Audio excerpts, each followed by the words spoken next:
must be getting close. There's no radio reception on the island. I'm glad I got to hear it before it went totally kaput. If we can't use it, why'd you bring it? Not just for the boat. No. You'll see. I don't expect too much, but nah, it'll be fun. I won't undercook it. You'll see.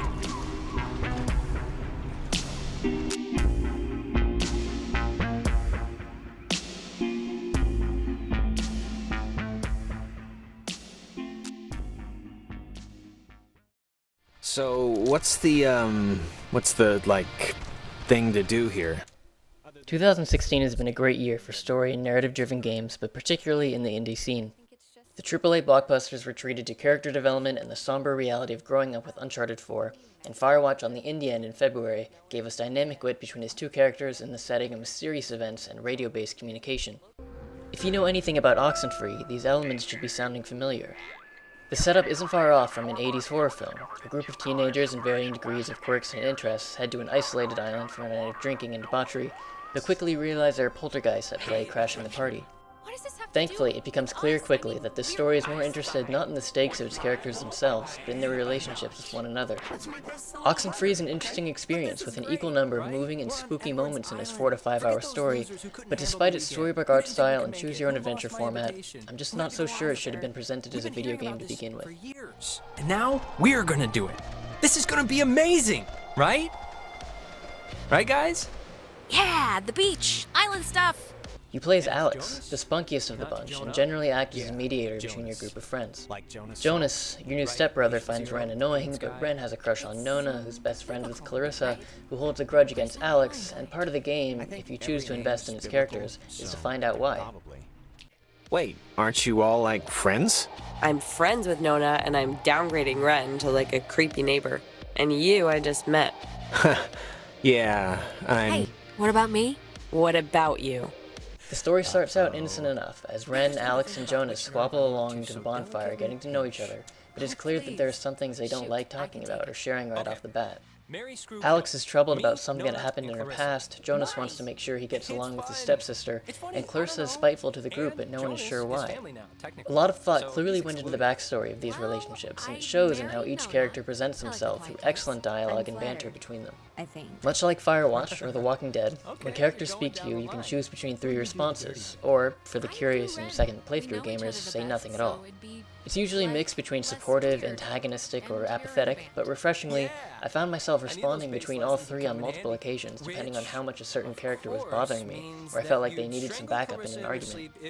It is very difficult to please everyone throughout Oxenfree, particularly once the supernatural elements start to factor into the story. It just worked out that way, I swear. Yes, I mean, why would you have any control over the words and thoughts coming out of your face? Perhaps hosting the annual teenage soiree on a haunted naval academy and communicating with its angry spirits seemed like a good idea at the time. But Alex and her friends wind up getting possessed, teleported through time, and have their very existence threatened by the ghosts of a sunken submarine, and it ruins their night, to say the least. Okay, at this point, if we stay, we're just idiots, right? We're just the horror movie morons the audience screams at to leave. No. Maybe. Using an old radio and tuning it to different channels, Alex accidentally opens a portal releasing the spirits, who plan to harvest their bodies into vessels so they can leave the island. There's a slow build to the mystery with some creepy visuals throughout, but the inconsistent tone of humor and horror falters a bit as the game progresses, but I'll get back to that later. Secret messages all over the place. I mean, this is crazy. Yeah, and we can leave it to Scrappy Doo or whoever to figure it out. The island itself is a little obtusely formed to believe it was once a historical attraction, with gaps in the pathways, and some light rock climbing to travel between destinations. But stylistically, Oxenfree is ripe with atmosphere.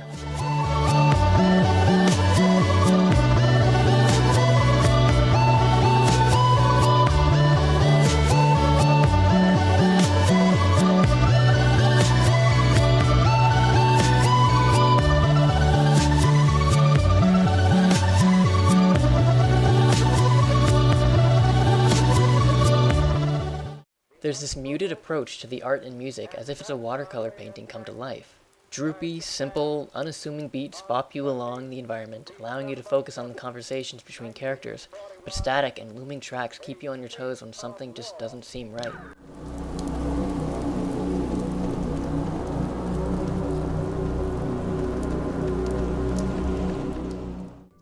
There are also hidden radio frequencies to find in certain areas, relaying cryptic messages and warnings from the ghosts, and letters from an old inhabitant attempting to warn others of what went wrong. After the first major scare, there's a real sense of demonic presence and danger on the island, and the designers have done a great job evoking that feeling for the players. It's just a shame that the characters in the story don't seem to feel the same way for some reason. What? What's going on? Should I be scared? No regrets. There's nothing wrong with having witty characters in a story, and there are a few moments among Alex and her friends where that's hilariously exemplified. Oh, wait, actually, I almost forgot. Gonna take a little magic trip to Cupcake Town. Those look like brownies. Brownie Town. But as soon as the supernatural spookiness starts to go down, and the characters start wisecracking, it starts to really mess with the emotional tone of the story.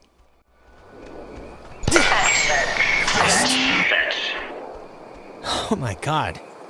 Alex, can you believe this? My doctor's not going to be happy with my blood pressure this year.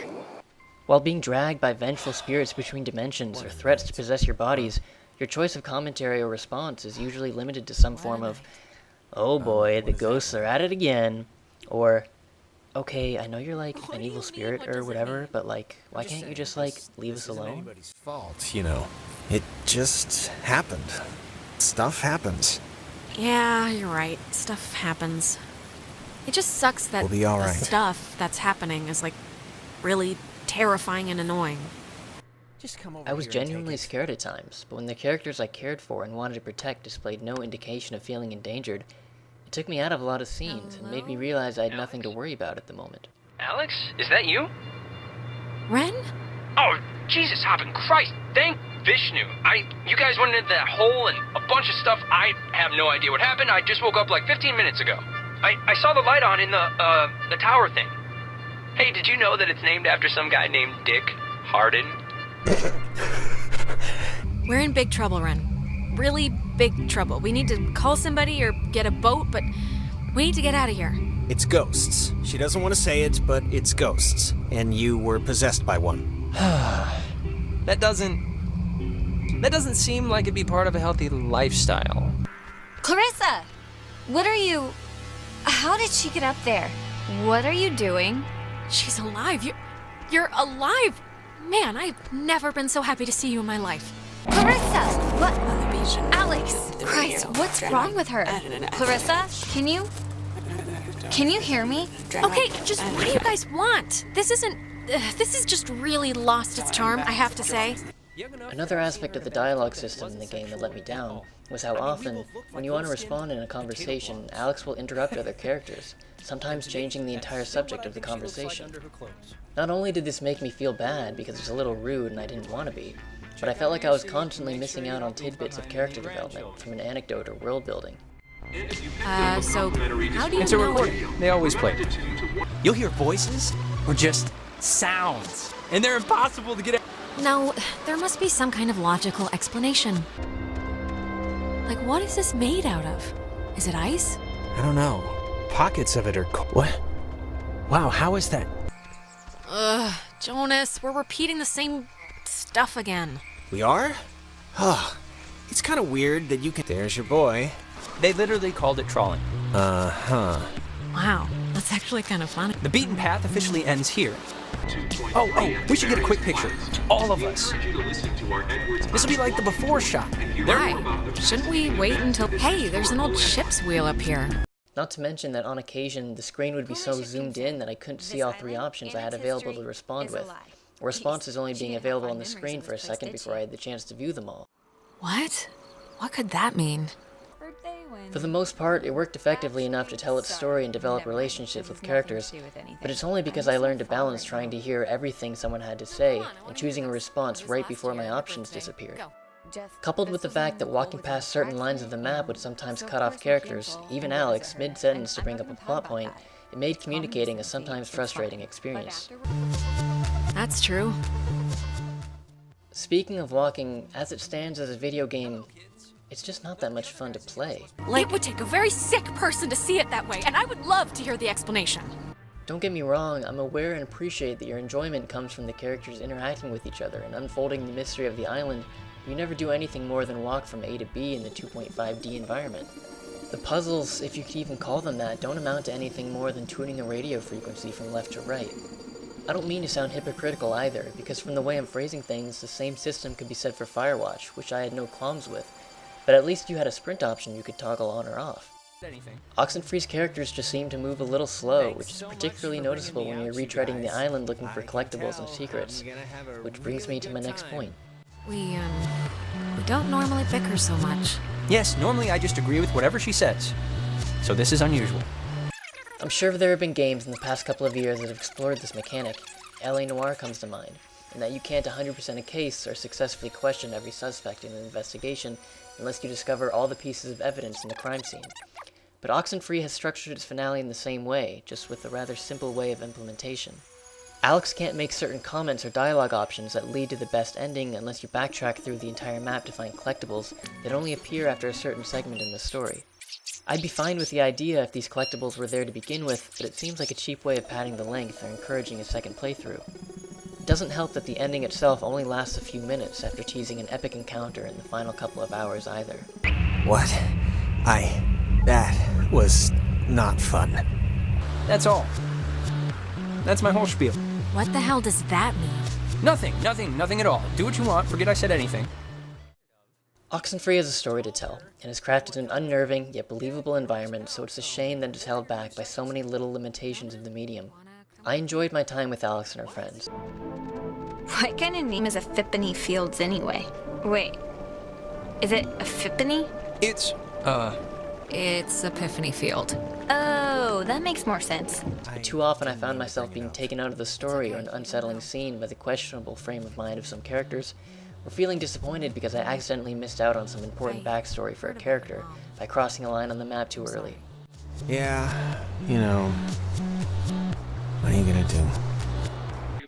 As a film, or especially a miniseries, I could really see this story and format work, but taking everything into consideration, I can't say it worked as intended for me.